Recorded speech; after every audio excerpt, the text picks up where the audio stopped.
मूर्खों, नारी तुम्हारी दुर्बलता है, और जो सुंदरता पर मोहित होकर अपना लक्ष्य भूल जाते हैं वे जीवन में कुछ नहीं कर सकते। तुमने मेरे सारे किए कराए पर पानी फेर दिया।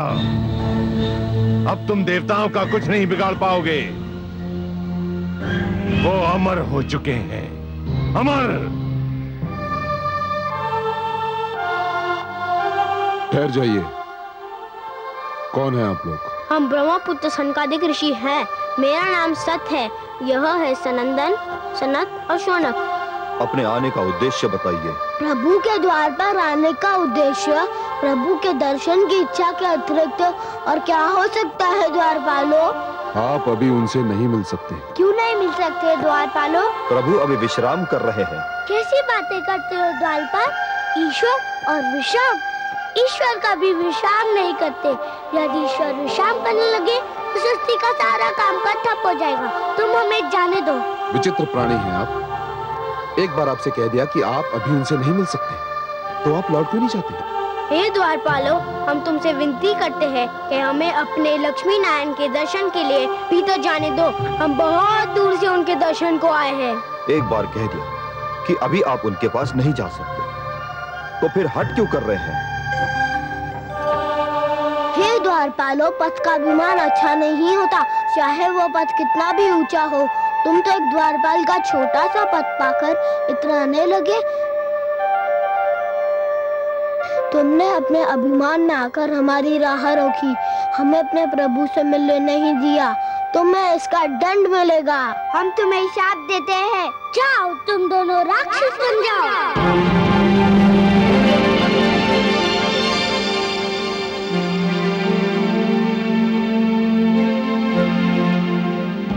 हे ऋषिगण, विष्णु लोक में आपका स्वागत है। हे प्रभु, इन ऋषियों ने हमें श्राप दे दिया। हम तो केवल अपने कर्तव्य का पालन कर रहे थे प्रभु। कर्तव्य पालन? कर्तव्य पालन का अर्थ यह तो नहीं कि आप मेरे और मेरे भक्तों के बीच दीवार बन जाएं।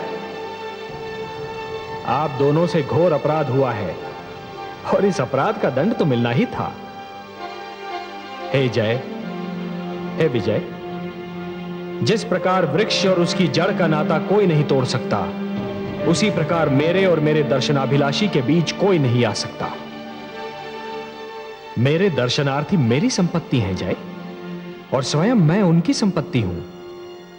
हम दोनों का एक दूजे पर समान अधिकार है। जब भी कोई ईश्वर और भक्त के बीच आने का प्रयास करेगा, किसी न किसी रूप में अवश्य दंड पाएगा।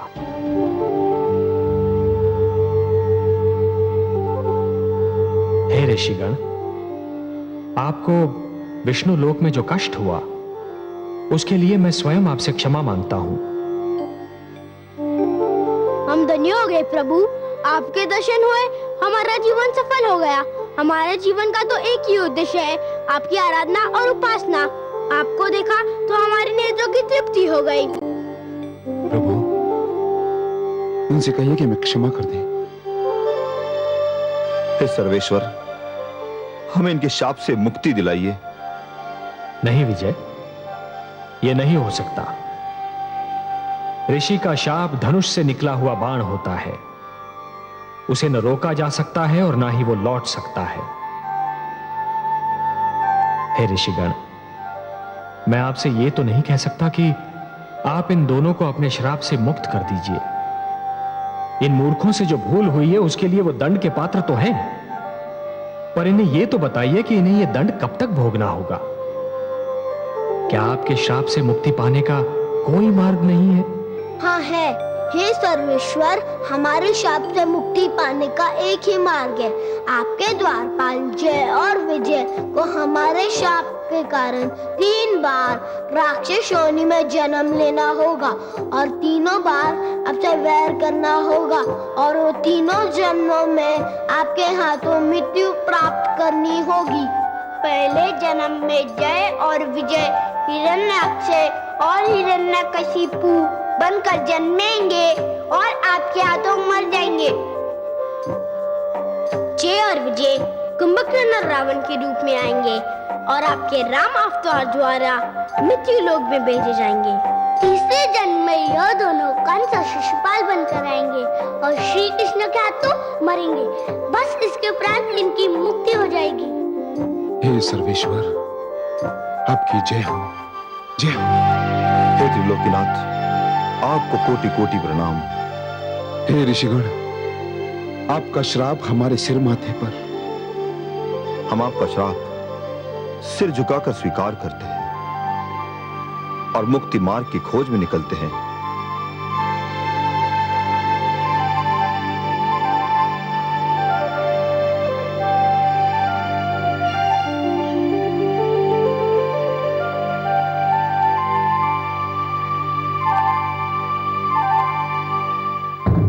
मैं मां हूं, धरती मां।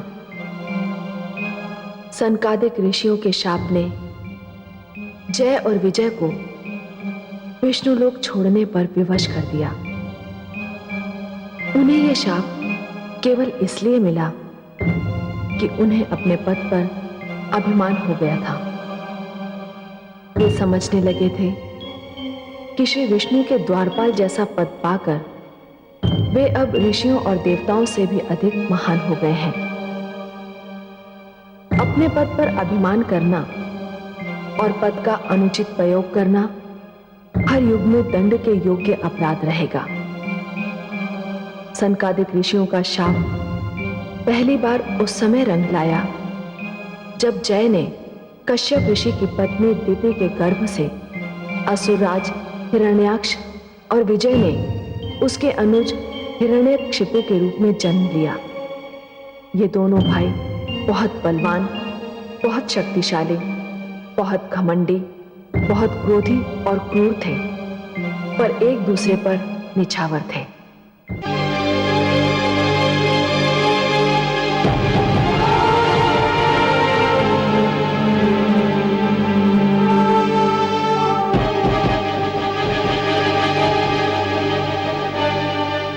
सावधान!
मैं देख रहा था कि मेरा भ्राता कितना बलवान है। मुझे तुम पे गर्व है हिरण्यकशिपु। तुम केवल मेरे भ्राता ही नहीं, मेरा दाहिना हाथ भी हो। भ्राताश्री, मैं जो भी हूं आप ही के कारण हूं। मेरे मन में आपके लिए आदर ही आदर, स्नेह ही स्नेह है। भ्राताश्री, हम दोनों मिलकर तीनों लोकों को जीत सकते हैं। तुम कहते हो तो मैं तुम्हें तीनों लोक जीत कर दिखा दूं हिरण्यकशिपु।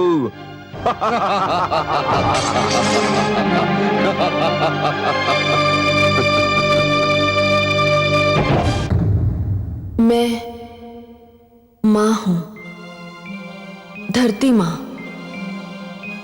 हिरण्याक्ष ने तीनों लोग जीतने की धुन में संसार में आतंक का ऐसा बवंडर उठाया कि मानवता कराह उठी। वो बहुत अत्याचारी और निर्दयी राजा सिद्ध हुआ। उसके युग में विनाश और आतंक ने ऐसा नंगा नाच नाचा कि संस्कृति और सभ्यता ने लजाकर आंखें झुका ली। उसने जीवन की हर मधुरता को, हर सुंदरता को ऐसी निर्दयता से कुचला कि मैं घबरा गई। चारों ओर आग ही आग, रक्त ही रक्त दिखाई दे रहा था।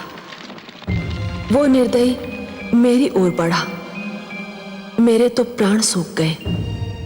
शायद हर सत्ता के लोभी की भांति वो सबसे पहले मुझे प्राप्त करना चाहता था। मैं उसके भय से भागी, पर उसने मुझे पकड़ लिया। उसने मेरा अपहरण किया, मुझे मेरी इच्छा के विरुद्ध पाताल में ले गया। कोई राह न देखकर मुझ दुखियारी ने अपने स्वामी, अपने नाथ श्री विष्णु की स्तुति की। उन्हें रोकर पुकारा, और विष्णु तो हर दुखियारे मन की करुण पुकार सुनते हैं। मेरी पुकार सुनी। वे समझ गए कि यदि मुझे कुछ हो गया तो मानव बेघर हो जाएगा, मानवता का मंदिर गिर जाएगा। सो वो आए, वहां भी आए जहां केवल कीचड़ था, गंदगी थी।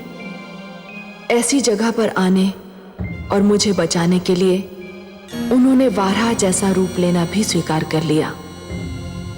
यह उनका तीसरा अवतार था, जिसे इतिहास वाराह अवतार के नाम से जानता है। वे आए और उन्होंने मुझ अबला को असुरराज हिरण्याक्ष के पंजे से छुड़ा लिया और मानवता को बचाने, मानव का कल्याण करने के लिए हिरण्याक्ष का वध भी कर दिया।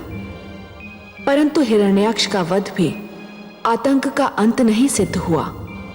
इस कहानी को तो आगे बढ़ना ही था। उसने संसार से विष्णु का नाम मिटा देने का प्रण कर लिया।